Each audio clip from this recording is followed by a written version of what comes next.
everyone.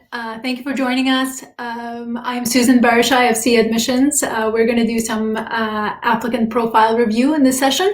What our hope is today that these brave souls right here have provided us with their profiles, and through them you will be able to gain some insights for your profiles as well. And obviously, if you have any questions, please feel free to use in the chat room. So just a brief introduction of myself. I am Susan Berishaj. I'm the founder of Sia Admissions. I'm an alumnus of NYU and Yale, and have been an admissions coach for over 5 years, helping applicants gain admission to top-ranked business schools. I have a 90% placement rate, so we won't go into those at all. I have Andrew, Rayner, and Shashank. Shashank, did I say that right? And I will let you first introduce yourself briefly. I will start with Andrew, and then we'll go through each one of you, if that's okay. So Andrew, maybe just give us a brief introduction of yourself. We have a sort of a summary of your profile on the screen for everyone to see, but just give us a brief description of you and your experiences. Yeah, absolutely. Hi, everyone. I'm Andrew. I'm originally from the Bay Area. As you can see from my profile here, I went to college out in Chicago at the University of Chicago. I majored in chemistry there. Went back for my master's. After spending about a post-baccalaureate year working at Stanford. So I've been working in the pharma industry as a bench medicinal chemist for some years now, so putting that chemistry experience to good use. And I'm hoping to pivot into either consulting or more of a strategy role directly in big pharma itself. So I'm looking to use an MBA program as a pivot to do that. Awesome, perfect. So I have your resume in front of me, so I'll ask you a few questions if that's okay with you.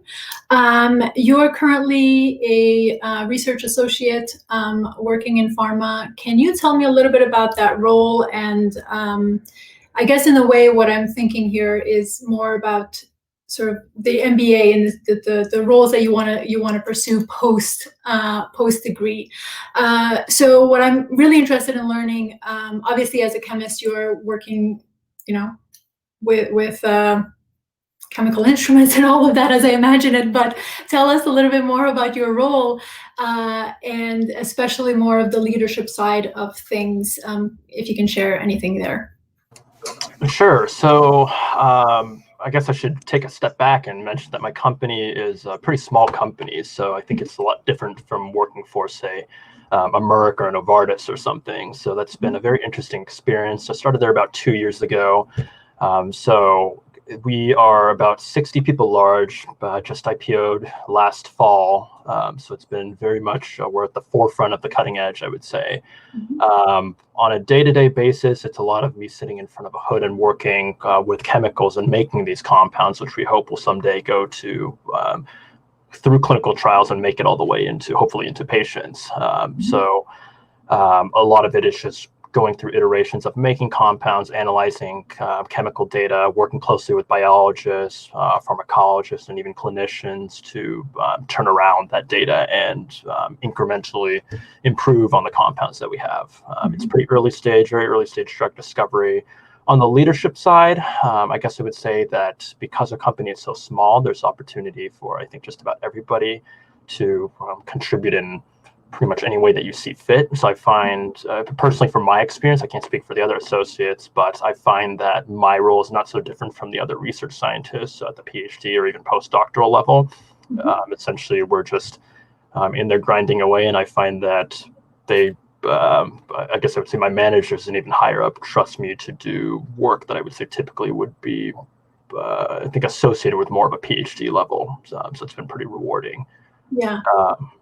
Absolutely. Yeah. That's great. One of the components is, as I'm looking at the resume and thinking about your application, and you say in the profile here, it shows that you are targeting Wharton, Harvard, Kellogg, Sloan, Haas, and Fuqua as some of the schools that you are considering applying to. And when I think about an MBA and an MBA applicant, obviously everyone is going to come from their own unique experiences that they've had beforehand. But if I'm to say what sort of this string of experience, or presentation rather, of their experiences, one of the things that it's true throughout is that whatever field you are coming from, and especially from, essentially STEM,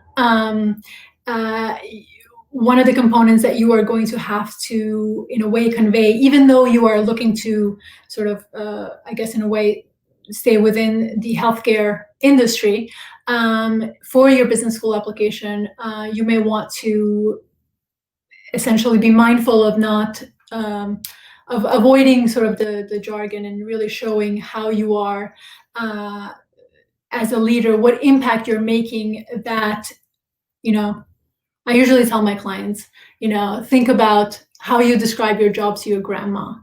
Not that you're diminishing the intellect of anyone reading your material, but if they're not in your field, if you're essentially speaking your industry language, they may not quite grasp the importance, really, of what you do. So as I think about your resume, and as I look at your resume, that's going to be an important element that you want to bear in mind. Now, your resume also shows, obviously you're currently with your company for 2 years, but before that you were in a 1-year role. Can you share a little bit about that experience? Was it a contract, or was it a Sure. So it was a full-time role for a company that is a contract research organization. Mm-hmm. So we are not consultants or anything. I mean, it's all, we're on W-2 and whatnot. But we essentially work as full-time employees on contract to various clients. So I was working mostly for pharmaceutical companies. So it's very similar to the sort of role that I am currently doing now. But the reason why I wanted to move was to be closer to something that was more in line with the biology, a little more low level, I guess, because in a contract research organization, you're doing a lot of the same work, but not getting a lot of that data in terms of the turnaround. And I saw a good opportunity to transition, so I took it. Yeah, gotcha. Okay. Yeah, I think, those are obviously, we as you think about your application, as you think about moving forward of how you're presenting yourself to the institutions, you do want to be mindful of your end goal. As I typically guide my clients, everything about your application, every component of your application needs to be related to that end result. So, in the sense that you were working on a contract for about a year or so, and then moved to this new role, and now you're looking to transition, you're probably going to want to have an explanation in your applications. And this is true for everyone watching. If there's, quick jumps, in a way, from role to role, you do want to have that somehow described, perhaps in an optional essay, or something to sort of alleviate or minimize the red flag, quote unquote, of what an admission committee would read. So definitely keep that in mind. I see that you have quite some interesting experiences on your resume. As far as like your community involvement, you're obviously academically speaking, you're good, you're pretty strong there, so I'm not worried. The GMAT, are you planning on retaking it? I just actually retook it a couple days ago, and I would expect that to have gone much better, just anecdotally and experientially speaking. I would expect probably somewhere around 730, just off a gut feeling. But again, obviously nothing is set in stone until it comes in. Yeah, okay, perfect. Yeah, so with obviously a stronger score, obviously your chances to these schools are going to be much more obviously improved. And I would say from the perspective of, presentation is concerned, just keep, as I mentioned, that end goal in mind. Everything that you do, all the experiences that you have need to be related to your end goal. And you need to make that connection clearly. You need to obviously showcase why an MBA really makes sense, but you still have to articulate that in a language that makes sense to the admission committee. So, it's the power of words is it's essentially really important here. So do spend the time on the qualitative presentation of your application, and I think with a strong presentation of your experiences and strong presentation of your goals and why an MBA makes sense, I think you are a pretty strong candidate for these schools. Great. You're not worried about the GPA at all? I mean, I didn't mention too much about it, but it's lower than I would have liked, mostly because I actually was planning on going on a very, very pure chemistry path before that. So it's about half graduate coursework as an undergraduate. I graduated in 3 years, which I did not list on there. I don't know how that plays into admissions. I don't think they particularly care about, the science path as I'm applying for business school. Yeah. I mean, obviously, you want to show academic aptitude in your applications. I would say, your chemistry degree is not necessarily related to your business school degree, but I think with a stronger GMAT score, any concerns that they may have there with a 730, as you pointed out, hopefully that's the number that comes back. You should be okay. But if you feel, one of the things that I always tell my clients as well is, if there's components that one can construe in one way or another, it's always best to just address it in an optional essay. You have the option to do it, so don't leave any opportunities for misunderstanding or for the admission committee to fill in the gaps that are there. Does that make sense? Yeah, got it. Yeah, I was planning on briefly mentioning it in an optional essay. So Thanks for that reassurance. Absolutely. Awesome. Great. All right. So just to be mindful of time, we are going to move to Shashank. Yeah. Hi. Yes. Hi. Thank you. Thank you for being here, and thank you for being brave to present your profile. If you can just give us a brief introduction of yourself and tell us a little bit about your background, Sure. so everyone watching can also can Sure. see kind of what I. Yeah. So basically, I'm from India, and I did my bachelor's in electronics and communication engineering from Bangalore Institute of Technology. And since my college, I graduated, I got recruited in Robert Bosch, and I've been working there for the past 3 years as a hardware design engineer, where I basically design these electronic drives for our automotive vehicles. And I have been handling the functional safety aspects of all our products. And it's a small team of 12 members. We are all dedicated hardware engineers, and we have a complete production scale of about 18 million ECUs per year. So a small team of 12 handles that capacity. And yeah, my short-term MBA goal is basically to move into the product management line, and completely in the tech firm specifically. And in the future, it's just my target to be at an executive level, basically at a CXO level in the tech firm industry as well. Yeah, absolutely. Can you tell me a little bit more about sort of your role, and especially more of the leadership side of things? You mentioned did you say five team members? 12 team members. 12 team members. I apologize. I totally missed that. Can you share sort of where you stand? Do you have any individuals that are reporting to you, or whether that's dotted line or direct supervision? Share a little bit about that experience. Yeah, so we have currently like 5 projects running in parallel, and I handle a single project alone. And from the hardware perspective, I'm the only engineer who takes care of this project. And I only coordinate with my department heads, who basically bring up a sync with the software guys and the hardware guys.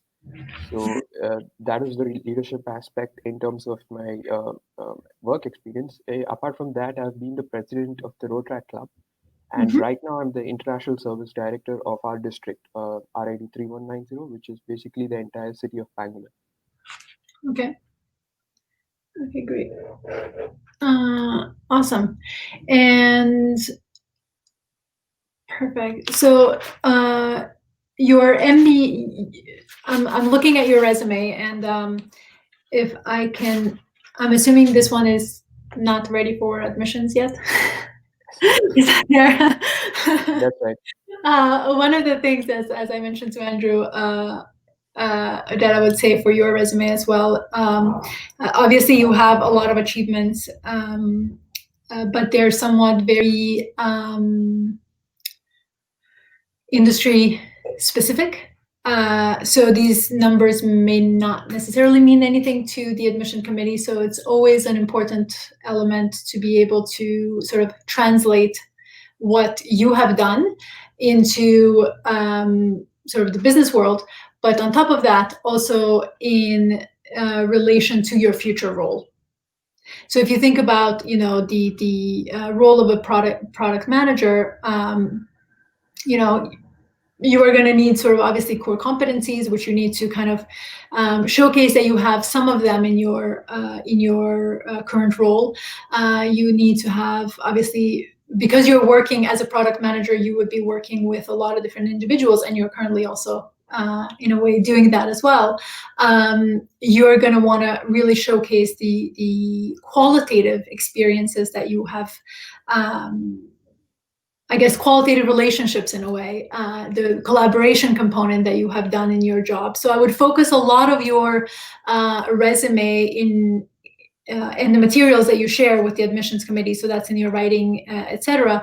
I would really share more of your leadership and more of the outcomes and more of the impact that you have made in your role thus far. Does that make sense? Yep. Yeah, it does. Yeah. Now, can I ask you, you have been in this role for 2 years, it'll be 3 years by the time that you start the program. Why is this the right time for you? Why do you feel like this is the right time to make that sort of leap into the MBA and leap into management? Yeah, so actually, I was a lot more interested in the 2+2 program, essentially, because mainly, if you look at my achievements, it's mainly the hackathons that I've achieved. All these achievements are rapid prototyping, selling the product, getting customers to buy it, and eventually win the hackathon. And I've been doing that for the past 3-4 years, and I just felt that the entrepreneurship line is where I would perfectly fit in. And sticking to a completely full core hardware role where I'm completely into electronics might not just be the right fit for me, because I do have the ability to market and understand the business essentials mainly. So that's why I felt like this would be the right time to take a transition. Mm-hmm. And when you say 2+2, you mean the deferred program? Yeah, correct. Okay. Typically for that one, to my understanding, you typically have to apply to the 2+2 program or the likes of the deferred programs, essentially, in your last year of. Yeah, correct. I had thought about that the same. Yeah, my intention was to apply there, but then I couldn't. So I just took work experience now into picture, and then I thought a 3-year work experience would be suitable because I kept hearing that they do expect at least you to have a 3-year experience. Right, exactly. Okay, great. Okay, perfect. Now you have a list of schools that you are targeting, one of which is obviously you have great schools listed on here, but you have INSEAD and HEC that I'm curious to understand a little more about that thought process and the decision to target those schools. Yeah, so I did come across a few connections on LinkedIn from these specific colleges, and they were completely aligned with my industry, the semiconductor and hardware industry specifically. They had senior roles in automotive industry. And I asked them how it helped them, how it helped acting like a catalyst for their progress. And this is the one particular reason, just because of the connection over the LinkedIn, is where I listed that. And I felt like, yeah, these colleges do cater the needs that I need. Yeah. Okay. Yeah. So the only thing that I would say, I mean, if your future sort of imagined role is in the Silicon Valley, while it's not, I don't think it's impossible. It may be a bit of a challenge to get an INSEAD, like make that sort of jump and attend an INSEAD in HEC Paris and then get there. So I would probably recommend that you look also at the geographic location, as well as sort of the connections at the school. There's always going to be anomalies, but you want to try and target schools that are going to help you make that transition, I guess, the easiest way possible. You don't want to really jump through hoops to try and get to the job that you want, right? Because you'll be investing a lot, not just in time, but also in money in this process. So you want to make that, a good move for you, for what you want to do. So I would say spend some time looking at the programs and have conversations with a lot more individuals from those schools, representatives of those schools, ambassadors, and really get to know how their program helped them get to the job that you want immediately post your MBA. Because obviously, INSEAD and HEC are great institutions and have a global brand.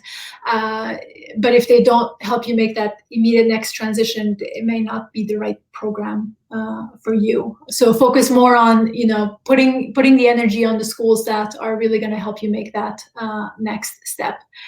Now, you haven't taken yet the GMAT? No, I haven't taken it yet. When do you have that scheduled? And do you have an idea of when you're? Yeah, I have to schedule a test in December. Okay. Are you planning on applying this year or next year? I'm applying next year. Oh, okay. Okay, so you're applying to start in 2022. That's right. Okay, great. All right, so that makes more sense. You have a lot more time. In my head, I was anticipating you were applying this year, and I was going to say essentially, a December GMAT may be a little bit cutting it too short. Yeah, I had missed round one. Yeah. Okay, perfect. Yes. So I would say, in this time that you have between now and next year when you apply, try to really maximize your time and where you're allocating your energies. So look at as much as you can into gaining experiences that are going to be transferable to your future role. Does that make sense? Yep. Yeah. So a lot more of obviously the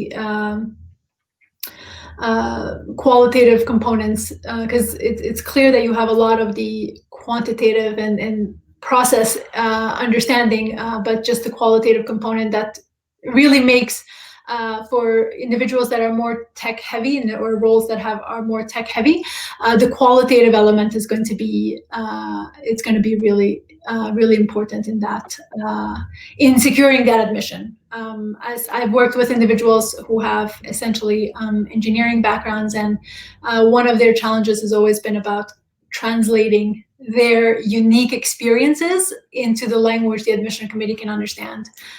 So that's going to be important. Hopefully that helps. Yeah, sure. Any questions? No, that's... No? No. Okay. All right, perfect. Hopefully that was helpful for you. Rayner? Sorry, did I say that? I totally botched that. Yes. Apologize. Yes, that's perfect. That's perfect. Maybe you can start. Thank you for being here. Maybe you can give us a bit of a description or an introduction of yourself and your background. Hi, everybody. I'm Rayner. I'm from India. I did my undergrad in chemical engineering. About post that, I'm working at a design firm, which basically designs chemical engineering equipments. So at the moment, we are at the stage of designing zero liquid discharge plants. So in my work experience, I've been like promoted twice. And in the first stage of promotion, we were a team of 5 to 6 people. We changed the modification of the certain equipment, and we reduced the operating cost of the client very drastically. So our revenues started to increase almost more than 100%.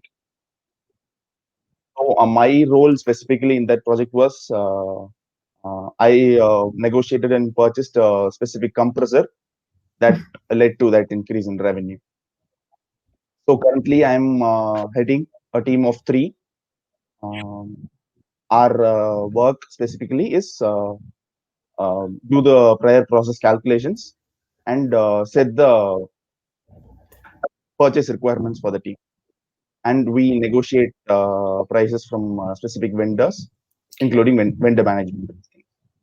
So before that, before this job, me and my friend started a tender coconut company. That is actually the only drink available for diabetes patients. So we thought that might be a very big hit. That is a bit expensive here, but it gives the necessary minerals and vitamins to diabetes patients. So what I specifically did in that role was we were not seeing much of profit at the beginning. So we organized a specific committee using the local vendors, and we started selling the byproducts of that drink, the outer part of the coconut and all. So our profits started to come. So Okay. that's probably it. So after my MBA, I'm looking to move into renewable energy and sustainability. That's probably the only reason I took chemical engineering in the first place, and the only reason I started this design firm that eradicates the use of coal in boilers and all. Okay. So that's pretty much Did it. you say you started this chemical engineering company? Okay. No. I work at the chemical engineering. Gotcha. I started the tender Gotcha. coconut, Okay. All right. company. Perfect. I feel like you have been taking notes on my conversations up to now, so you are trying to express your experiences in the language of revenue and business. So I like that. I think it's great. Yeah. No, I That's try to wonderful. adapt. Perfect. So, I mean, it looks like you've been working here since 2018 in your last company. Before that, you mentioned Yes. Obviously you were a co-founder, but I see that role has ended. Is that Yes, I finished my engineering in 2018, but before that, I already started my own company. yeah? But are you still working at the company you started? No.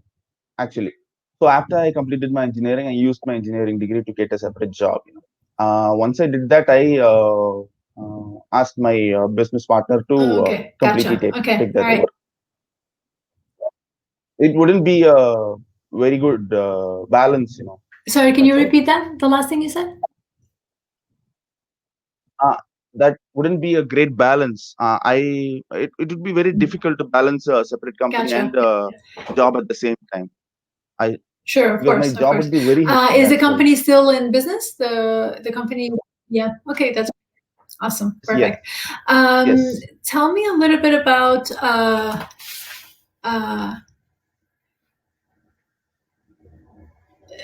the role that you want to have. So you mentioned renewable energy. Can you share a little bit about like what that role in your imagination as it is right now? Yes, exactly.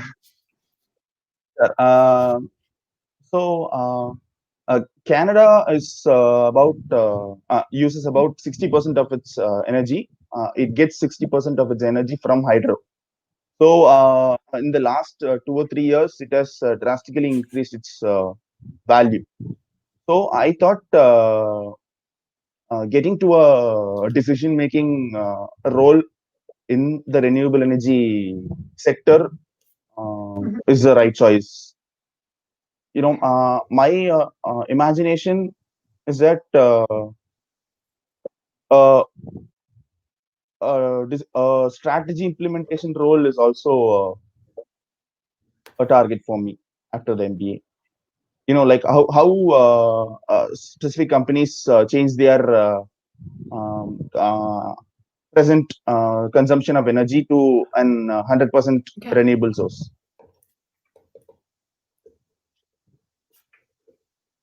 Okay, awesome.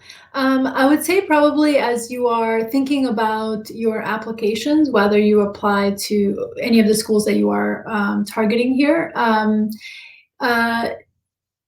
what a component that's really important for everyone that's applying to any of the schools is to have a clear, like crystal clear sort of idea of where they're going.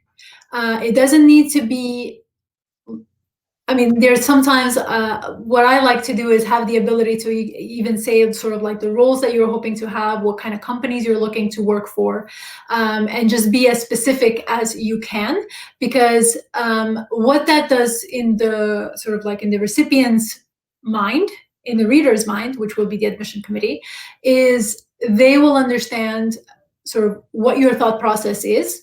And they will see also that you have had the ability to, or you have had the time and you have given the time to think about where you're going and why you need this MBA at this, why you need the MBA at this point in time.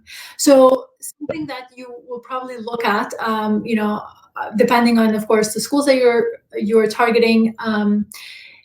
Look at the types of companies you'll be working for, what type of role do you imagine yourself playing in those companies. So just be as specific as you can. And that really is going to help you. Doing that is not just going to help you sort of imagine the future that you want, but that's also going to help you articulate the skills that you need and the skills that you have. So meaning the skills that you have gained up till this point, you'll be able to, show transferability to the new role that you want to have, or identify some of them, obviously not all, but some of them that are going to transfer. Obviously the MBA and the curriculum that school is going to offer you in support of that goal. And then which is obviously going to give you the additional skills that you need, and then you need the immediate post-MBA goal, and really showcase how that particular role is going to help you get to the long-term plans, right? So it's always good to sort of reverse engineer. That's kind of how I think about this, the goals process is, what is the long-term goal? Where do you see yourself in sort of like that at the end, 10 years, 20 years from now? And then reverse engineer, what are the skills that you need? And try to pinpoint as much as you can in that regard. And essentially, every job that you have, every experience that you have should be in support, or at least the ones you describe, should be in support of that goal. Okay. Yes, makes sense. Yeah. Awesome. Yes, it does. Did you are retaking the GMAT, right? No, actually, I've not yet taken GMAT. I'm planning to take it on mid-November. I'm sorry, I kind of missed that. Yes, I'm trying to take the GMAT in November. Now? November. Oh, sorry. I apologize. Okay, November. And you're targeting 710? Is that the right information? Yeah. Okay, perfect. Yeah, I think that that will open a lot more doors than the mock test that you have, the number there. So obviously you want to try and increase increase that score to the extent that you can. Exactly. Awesome. Any questions for me? Yeah. Anything that's concerning you? I have two actually. Is 710 the right score for this specific schools I target, or should I amplify it? Or should you? Or should I increase the target score? Yeah. Let me see here. What was your class rank? My undergrad score is like 6.78 out of 10. Is that top 10, or how does that rank in your school? Actually, it's first class, but not top 10. Not top 10. Okay, yeah. Perfect. So I would probably say, obviously, if you can try and increase that score, it's going to be better. Just to obviously showcase your essentially, academic aptitude in the MBA program. So if you can increase that score, obviously that's going to help better. But I think with a 710, you should still be okay in applying. Okay. So long as the rest of the application. So do not underestimate the rest of the application because the GMAT itself is not going to get you admitted by itself. Your entire application is going to need to be presented essentially with the right language to be able to secure an admission. Yeah, my next question is that you have my resume, right, ma'am? Yeah. Any tips on how to portray my stories better in the resume? Yeah. So the way I like to think of the resume is a teaser, so it should not include everything you have done. Most of the schools are going to ask you for a one-page resume, especially if you don't have a lot of years of work experience. It's typically, one page for every 7 years of work experience. So in your resume, it should be a teaser, and obviously you want to talk about your job and what your role was. You have to describe that, but you also want to talk about your achievements. And it's really the achievements you want to highlight. And the way I like to think about the achievements is you look at, sort of what was the problem you were trying to solve? Okay. What were the steps that you've taken to solve that problem? And what was the result of that of the work that you did to resolve that issue, right? And it shouldn't be every single achievement that you've had. You shouldn't have a lot of different,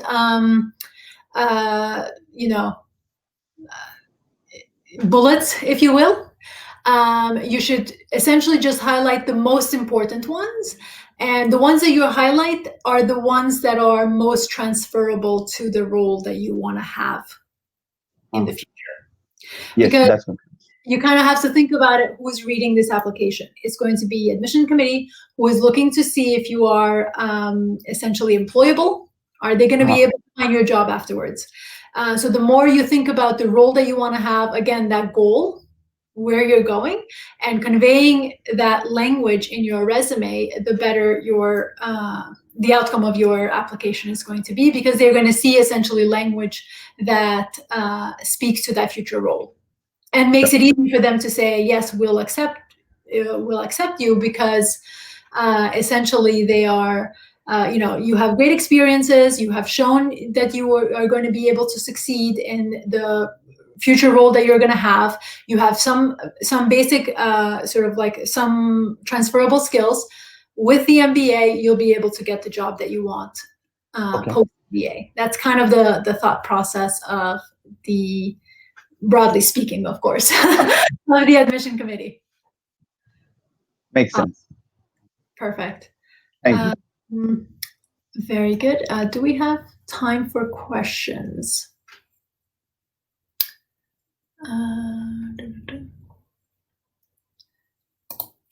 Apologize. All right, we have 10 10 minutes. Is that right? Any last questions that you might have just before we end the session? No? Let's see if there are any comments.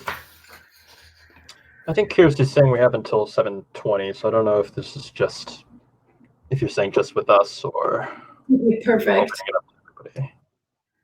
Yeah, we're going to, let's see if there's any questions here, and I'll try to answer some of them, maybe.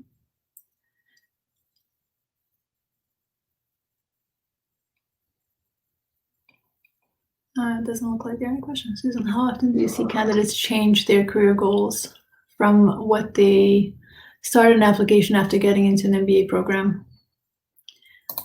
All right, I'm going to place that question right there. That happens actually very often.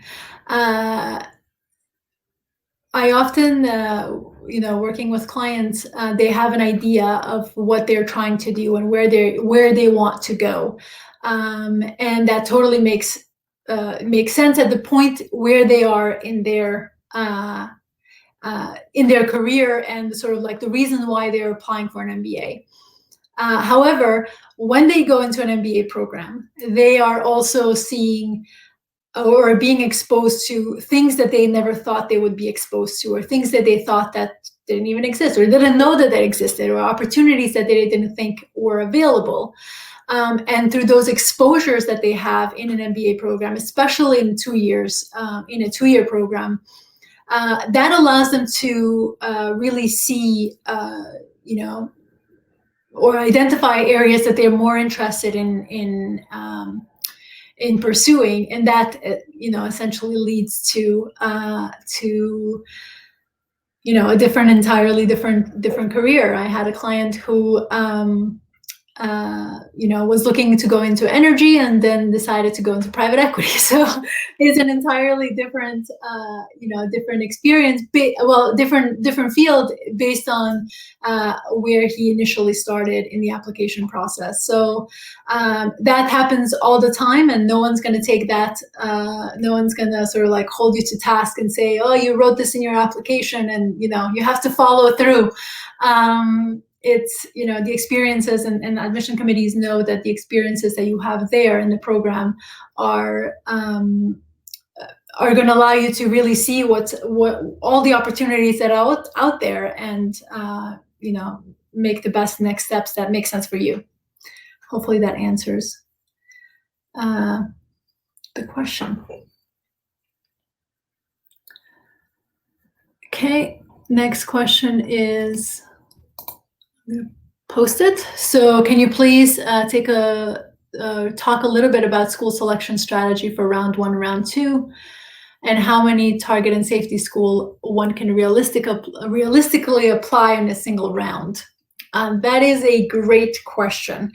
I would say, you obviously want to try and start your application as soon as you can, round 1, and depending on how much time you have.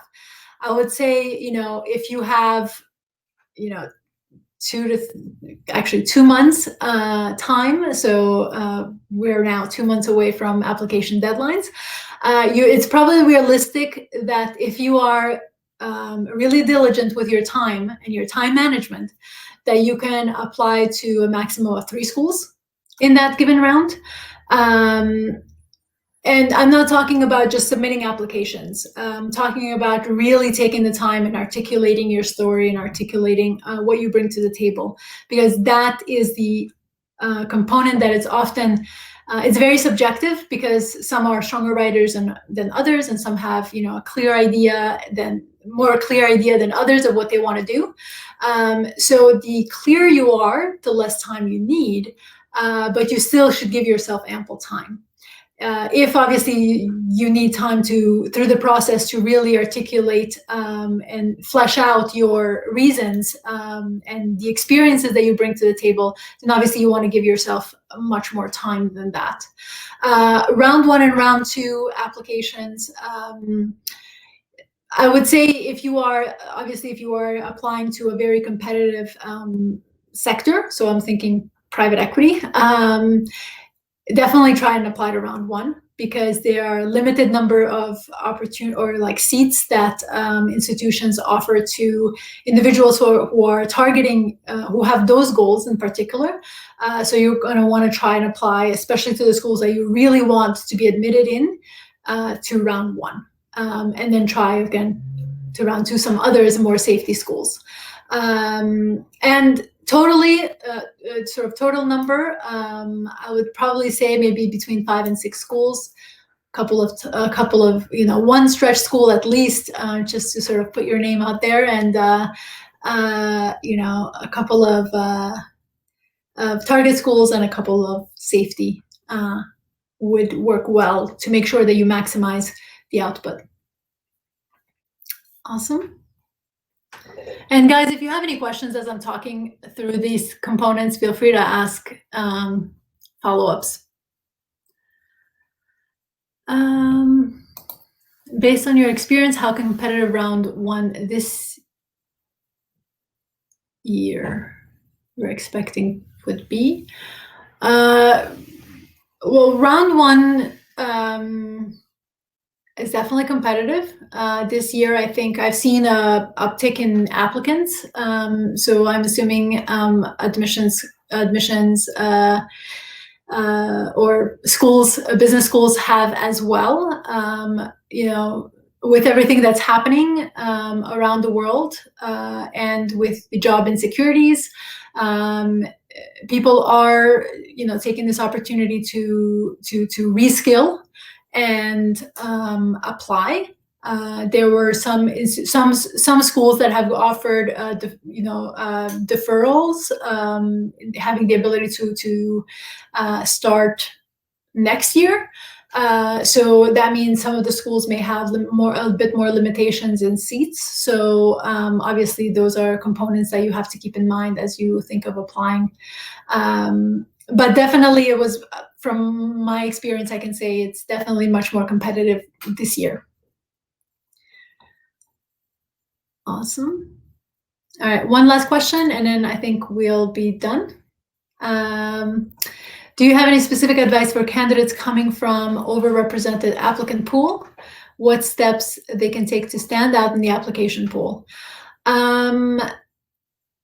Candidates from overrepresented applicant pool really need to spend time articulating their unique experience. Is especially important because you have to essentially not only differentiate yourself amongst applicants in general, but also your pool of candidates that you belong to.